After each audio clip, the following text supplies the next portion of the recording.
Sir, nagkausap na ho ba kayo ni Senator Lacson tungkol po dun sa balak niyang resignation? Tinanggap na ho ba yung resignation niya as chairman po ng Blue Ribbon Committee? Salamat po. Hindi, nagkausap kami kagabi. Wala pa kami tinatanggap. Wala pa naman siyang pinapadalang sulat or I think he wants to do that personally. Nagkausap kami kagabi. And ayun, nagkausap kami kagabi.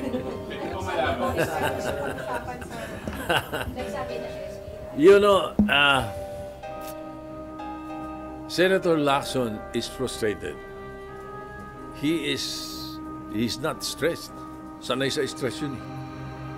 Yeah. Pero ang nakikita niya, frustrated because nag-hearing siya, may umaangal. Bakit nag-hearing? Pag hindi siya nag-hearing, may umaangal. Ba't hindi nag-hearing? Ano ba talaga? Diba? So, and then I think the way he ran the Blue Ribbon Committee hearings were very good.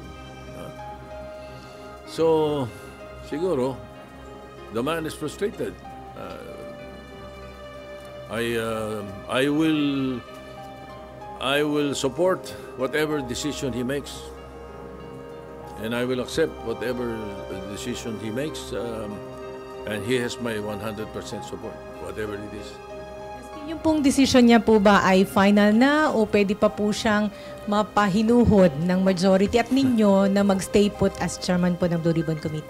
I think that question is best asked of him. I cannot answer for him.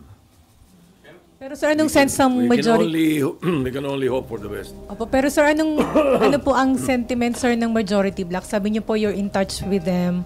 Ano po ang sinabi nila? Gusto ho ba nilang manatili si Senator Lacson o gusto nilang mapalitan?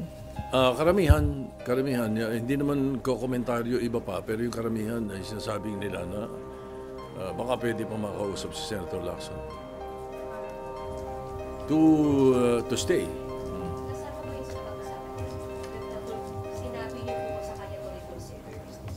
Hindi, because I was checking on our WhatsApp group, after Senator Lacson and I talked already.